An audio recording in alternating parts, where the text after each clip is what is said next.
ఇందాక రాజశేఖర రెడ్డి గారి దినచర్య చెప్పారంట. అంటే మార్నింగ్ ఎక్సర్సైజ్ చేయడం, నైట్ 9 గంటలకు పడుకోవడం చెప్పారు. మిగతా టైంలో కలుసుకోవడం సెక్రటేరియట్ ప్రజలు కలుసుకున్నారు. మరి జగన్మోహన్ రెడ్డి గారి దినచర్య ఎలా ఉంటదంటారు ఆయన మరి? కూడా పర్సనల్ డిసిప్లిన్ చాలా ఉంటది ఆయనది గూడా. ఆ! ఆయన గూడా ఆరోగ్యానికి సంబంధించి చాలా జాగ్రత్తగా ఉంటారాయన. హ్మ్. ఆయనకు దురలవాట్లేం లేవు.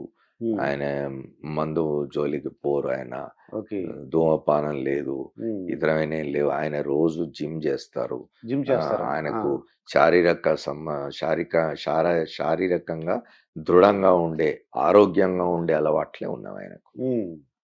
నైట్ పడుకోవడం మళ్ళీ మామూలంట. ఆయన 6 గూడా కల్లా మామూలుగా 6, 7 తర్వాత ఆయన గూడా హ్మ్. ఈ అధికార కార్యక్రమాలేం చేయరు. ఆయన చేయరు. గూడా తర్వాత హాలిడేస్ కూడా పెద్ద కూడా ఏమి కార్యక్రమాలు పెట్టరని ఆయన చెప్తున్నారు. దాదాపుగా అట్లా ఏం లేదు. హ్మ్. హార్డ్ అండ్ ఫాస్ట్‌గా బట్ ఒక సిస్టమ్. ఆ సిస్టమ్ ప్రకారం ఏదో హ్మ్. ఏమంటారు అరాచకంగా ఉండకుండా హ్మ్. ఒక పద్ధతి ప్రకారం అధికారులైనా సరే, ఉద్యోగులైనా సరే, ఎవరైనా సరే హ్మ్.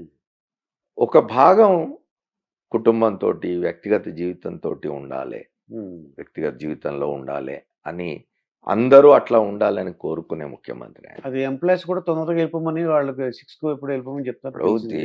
ఎవరైనా కూడా రాత్రి 12 దాకా ఎందుకు పని చేయాలి? హ్మ్. ఇప్పుడు మనం సిస్టమ్ పెట్టుకున్నాము. ఉదయం 10 నుంచి 6 వరకు ఆఫీసు వేళల్లో అన్నప్పుడు 6కి వాళ్ళు పని పూర్తి చేసుకొని వెళ్ళి వాళ్ళ వ్యక్తిగత జీవితం చూసుకోవాలి. పిల్లల్ని చూసుకోవాలి. వాళ్ళ చదువులు చూసుకోవాలి. హ్మ్. లేదా ఇంట్లో భార్యను చూసుకోవాలి. లేకపోతే వాళ్ళ ఇతర సమస్యలు ఏమైనా ఉంటే చూసుకోవాలి. హ్మ్. వాళ్ళు 24 గంటలు పని చేయాల్సిన అవసరం లేదు కదా! హ్మ్.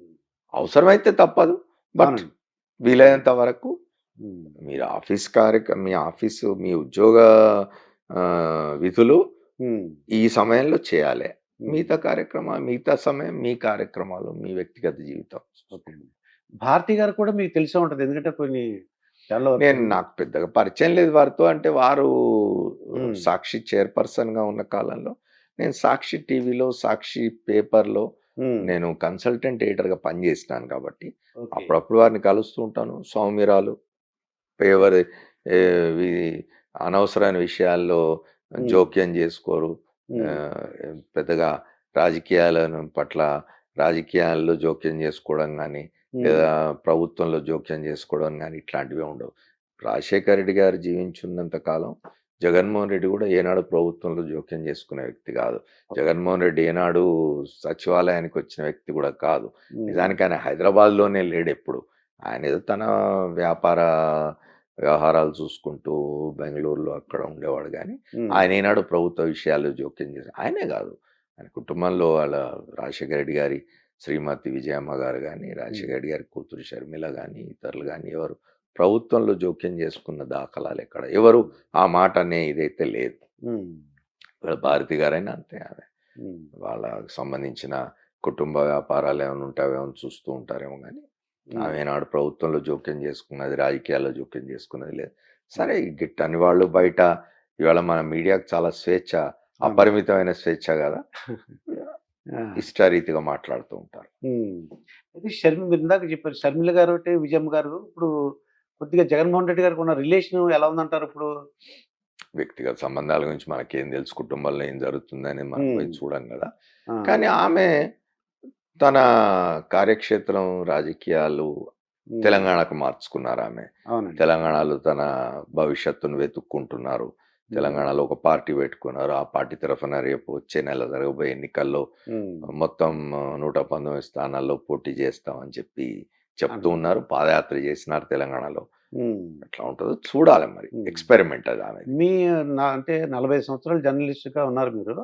అంటే 'షర్మిల' గారి పార్టీ ఎలా ఉండబోతుందంటారు? ఏమన్నా ఐడియా ఉందా మీకేమన్నా? కష్టమండి. ఆ! తెలంగాణలో ఆ! ఇవాళున్న పరిస్థితుల్లో తెలంగాణ రాష్ట్ర సమితి ఏదైతే ఉందో, హ్మ్. తెలంగాణ రాష్ట్ర సాధన కోసం జరిగిన ఉద్యమంలో హ్మ్. అగ్రభాగాన నిలిచిన రాజకీయ పక్షం అది. అవును. అప్పుడు ఉద్యమ సంస్థే అయినా, తర్వాత అది ఫక్త్ రాజకీయ పార్టీగా మార్చుకున్నాం మేమని ముఖ్యమంత్రి చంద్రశేఖరరావు గారు చెప్పినారు. హ్మ్. చాలా సందర్భాల్లో. అది ఇప్పుడు అదొక రాజకీయ పక్షం. తెలంగాణ రాష్ట్ర సాధన కోసం ఉద్యమం చేసిన రాజకీయ పక్షం కాబట్టి, హ్మ్. ఆ మేరకు దానికుండే ప్రజాదరణ దానికుంటది. అయితే 2 పర్యాయాలు ప్రభుత్వంలో ఉన్న తర్వాత అవునండి. ఏ రాజకీయ పక్షం పట్లైనా కొంత వ్యతిరేకత పెరుగుతది జనంలో. అవును. అది కార్యక్రమాలు అమలు చేసిన క్రమంలో కావచ్చు, లేదా ప్రజల్లో 2 సార్లు చూసినాం అనే ఒక ఇది రావడం వల్ల కావచ్చు, కొంత వ్యతిరేకత పెరగొచ్చు. హ్మ్. కాంగ్రెస్ పార్టీ కూడా ఇవాళ కొంత బలం తెలంగాణ. పుంజుకున్నది తెలంగాణ. తెలంగాణ ప్రాంతంలో. హ్మ్. భారతీయ జనతా పార్టీ కూడా కొంత బలం పుంజుకున్నది. హ్మ్. కాబట్టి ముక్కోణ పోటీ జరిగే అవకాశం ఉంది తెలంగాణలో. హ్మ్. ముక్కోణ పోటీ జరిగితే ఎవరికి లాభం అనేది ఇప్పుడే అంచనా వేయడం కష్టం. హ్మ్. హంగ్ వచ్చినా రావచ్చు, చెప్పలేం అది. చెప్పండి. ఇట్లాంటి దీనిలో ఒక హ్మ్. భారతీయ జనతా పార్టీ జాతీయ పార్టీ, కాంగ్రెస్ జాతీయ పార్టీ, టీఆర్ఎస్ అంటే ఇప్పుడు బీఆర్ఎస్‌గా మారింది. హ్మ్. తెలంగాణ రాష్ట్రం సాధించిన పార్టీ. ఇన్ని ఈ 3 బలమైన పక్షాలు హ్మ్. తలపడుతున్న క్రమంలో షర్మిల గారి పార్టీ లాంటి వాటికి హ్మ్. అవకాశం ఉండేది లేదు. తక్కువ. అది. హ్మ్. అది ఆవిడ గ్రహించలేకపోయిందండి ఆవిడ. గ్రహించలేకపోయారా? గ్రహించగలిగి హ్మ్. పరీక్షించుకుంటున్నారా బలం తెలియదు మనకు గానీ, హ్మ్. ఏమవుతాడంటే దానివల్ల ఏదో ఒక పక్షానికి నష్టం కూడా జరగొచ్చు. అవును. కొన్ని ప్రభుత్వ వ్యతిరేక ఓట్ల తీసుకుపోవడం వల్లో, హ్మ్. ప్రభుత్వాన్ని వ్యతిరేకిస్తున్న ఒక రాజకీయ పక్షం దేనికైనా నష్టం జరిగే అవకాశం కూడా ఉంటది. అయితే హ్మ్. అంత నష్టం చేసే విధంగా షర్మిల గారి పార్టీ బలోపేతం అయిందా తెలంగాణలో అంటే చెప్పడం హ్మ్. కష్టం. ఆ మధ్యన ఈ షర్మిల పార్టీని తీసుకెళ్ళి కాంగ్రెస్‌లో కలుపుతున్నారని అన్నారు గానండి? కనుక చర్చలు జరిగినట్టున్నవి. హ్మ్. వాళ్ళు కాంగ్రెస్ పార్టీ జాతీయ స్థాయిలో కాంగ్రెస్ పార్టీ రాజశేఖర రెడ్డి గారి కుమార్తె గదా! అవునండి. రాజశేఖర రెడ్డి గారి ఇమేజ్‌ను హ్మ్. కొంత వాడుకోవడం కోసం అని జెప్పి ఆమెను తమ పార్టీలో చేర్చుకునేందుకు కొన్ని ప్రయత్నాలైతే చేసినట్టున్నారు. హ్మ్. అవి ఫలించినట్టు లేవింకా. అవునండి. కాబట్టే ఆమె ఇప్పుడు తెలంగాణలో సొంతంగా తను బరిలోకి దిగుతున్నారు. కాంగ్రెస్ పార్టీతో కలిసి కాకుండా సొంతంగా బరిలోకి దిగుతున్నారు. అవును. కాబట్టి హ్మ్. తెలంగాణలో రాజశేఖర్ ఇప్పుడు మీరు చూడండి, ఎన్టీ రామారావు గారి ఇమేజ్‌ను వాడుకోవడానికి హ్మ్. పురంధేశ్వరి గారిని బీజేపీ వాళ్ళు ఆంధ్రప్రదేశ్‌లో అవును. అధ్యక్షురాలిని చేసినారు అవును. బీజేపీకి. ఇప్పుడు అదే కాన్సెప్ట్ వాళ్ళది. అట్లా తెలంగాణలో కూడా ఏమన్నా రాజశేఖర రెడ్డి గారి ఇమేజ్ వాడుకోవడానికి హ్మ్. బహుశా హ్మ్. షర్మిల గారిని పార్టీలో చేర్చుకొని కాంగ్రెస్ పార్టీ తరఫున ప్రచారం చేయిద్దాం, తిప్పుదాం అని అనుకుని ఉంటారు గానీ, మరి అది హ్మ్. ఎందుకు సాధ్యపడలేదు? వాళ్ళ మధ్య టర్మ్స్ అండ్ కండిషన్స్ ఎందుకు కుదరలేదో మనకు తెలియదు. తెలీదు. అయితే రాజశేఖర రెడ్డి గారికి ఒక ఆత్మ అని ఉండేవాడు. కేవీపీ రామచంద్రరావు గారు. నా ఆత్మీయ కేవీపీ రామచంద్రరావు అనేవారు. అవును. అలాగే మన జగన్మోహన్ రెడ్డి గారికి ఎవరు ఉన్నారా సార్ ఆత్మలని గాని, లేకపోతే దగ్గర క్లోజ్‌గా ఇప్పుడు డిస్కస్ చేయడానికి? ఒక్కొక్క రాజకీయ నాయకుడు, ఒక్కొక్క ముఖ్యమంత్రి హ్మ్. ఒక స్టైల్ ఉంటదండి. అవును. ఒక అట్లా పద్ధతి ఉంటది. రాజశేఖర రెడ్డి గారు ఏమిటి అంటే, ఆయన విద్యార్థిగా ఉన్న కాలం నుంచి మిత్రుడు కేవీపీ రామచంద్రరావు. హ్మ్. వాళ్ళిద్దరు నిజంగా గూడా రాజశేఖర రెడ్డి గారు చెప్పుకున్నట్టు, రాజశేఖర రెడ్డి గారు హ్మ్. ఒక ముఖ్యమంత్రి, కాంగ్రెస్ ముఖ్యమంత్రే. హ్మ్. ఆయనకు రాజశేఖర రెడ్డి గారికి మధ్య విభేదాలుండేవి హ్మ్. రాజకీయంగా. స్వపక్షంలోనే. అట్లాటప్పుడు రాజశేఖర రెడ్డి గారితో మాట్లాడడానికి హ్మ్. పిలిస్తే వెంట రామచంద్రరావు గారిని తీసుకుపోయినారట. హ్మ్. తీసుకుపోతే ఆ ముఖ్యమంత్రి మనిద్దరం మాట్లాడుకుందాం, ఆ వ్యక్తి ఎందుకు మన మధ్య ఆ! అన్నాడు. అంటే అప్పుడు రాజశేఖర రెడ్డి గారు చెప్పినారట, అది నా హ్మ్. ఆత్మ అని చెప్పినారట. అక్కడి నుంచి ఈ అది. ఆత్మ అనేది బాగా ప్రచారమైంది. హ్మ్. రాజశేఖర రెడ్డి గారు కూడా బయటికి చెప్పేవాడు ఆ మాట. రామచంద్రరావు గారు కూడా చాలా సార్లు చెప్పినారు కదా, హ్మ్. నన్ను రాజశేఖర రెడ్డి ఆత్మగా భావించినాడు అని. అవును. ఏదన్నా అంటే సలహాల గురించి ఏదన్నా తీసుకునేవారా మీరు? వాళ్ళిద్దరూ చాలా నిజానికి కేవీపీ రామచంద్రరావు హ్మ్. రాజశేఖర రెడ్డితో ఉండడం వల్ల రాజశేఖర రెడ్డి గారికి హ్మ్. చాలా స్ట్రెస్ ఫ్రీగా ఉన్నాడాయన. అంటే ఓకే. చాలా విషయాల్లో హ్మ్. వ్యవహారాల్లో, ప్రభుత్వ నిర్వహణలో, హ్మ్. ఇతర సమస్యలొచ్చినప్పుడు వాటిని పరిష్కరించే క్రమంలో హ్మ్. రామచంద్రరావు గారు కూడా ఒక మనిషి తీసుకునే స్ట్రెస్ ఇద్దరు తీసుకునేవాళ్ళు. అదే. ఇద్దరు కలిసి అవును. పనిచేసినారు బాగా. హ్మ్. జగన్మోహన్ రెడ్డి గారి విషయంకొస్తే అండి వైవీఎస్ అని ఉన్నారు. అంటే వైవి సుబ్బారెడ్డి గారు, వి అంటే విజయసాయిరెడ్డి గారు, ఎస్ అంటే సజ్జల రామకృష్ణారెడ్డి గారు. వీళ్ళు సలహాలు పాటిస్తున్నారు. ఎక్కువగా వీళ్ళే మాట్లాడుతుంటారు అని అంటుంటారు. హ్మ్. అంటే ఏ విషయం మాట్లాడాలన్నా వీళ్ళే చూస్తుంటారంటారు. అట్లా వీళ్ళు ఏం గూడా లే షాడో ముఖ్యమంత్రులు అలా అంటుంటారు. అట్లా ఏం లేదండి. షాడో చెప్ ముఖ్యమంత్రులని ఏమి ఉండరు ఇప్పుడు. హ్మ్. ఇప్పుడు ఏ ముఖ్యమంత్రి అయినా గూడా కొంతమందిని ఇంకోటేంటంటే ఈళ్ళందరూ కూడా రెడ్లే అండి మళ్ళీ. హ్మ్. ఇప్పుడు అట్లా ఆ మాటకొస్తే మీరు ఇవాళ హ్మ్. జగన్మోహన్ రెడ్డి గారి మంత్రివర్గాన్ని తీసుకోండి. హ్మ్. అందులో కులాల సమీకరణలు చూడండి. ఎంతమంది రెడ్డీస్ కాని వాళ్ళను, వెనుకబడిన తరగతుల వాళ్ళను, షెడ్యూల్ కుల వాళ్ళను ఎంతమందికి ఆయన అవకాశం ఇచ్చినాడు. అట్లా ఉండదు. ఇప్పుడు ఒక ప్రభుత్వం ఉన్నప్పుడు నేను రెడ్డిని కాదు, నేను ఆయన ప్రభుత్వంలో ఉన్నాను సలహాదారుగా. అట్లా చాలా మంది ఉన్నారు. అయితే ఏమిటి అంటే ప్రస్ఫుటంగా కనిపించే వాళ్ళని చూసి వీళ్ళే అంత రెడ్లే ఉన్నారు చుట్టూ అని అనుకోవచ్చు. కానీ అందరూ ఉన్నారు.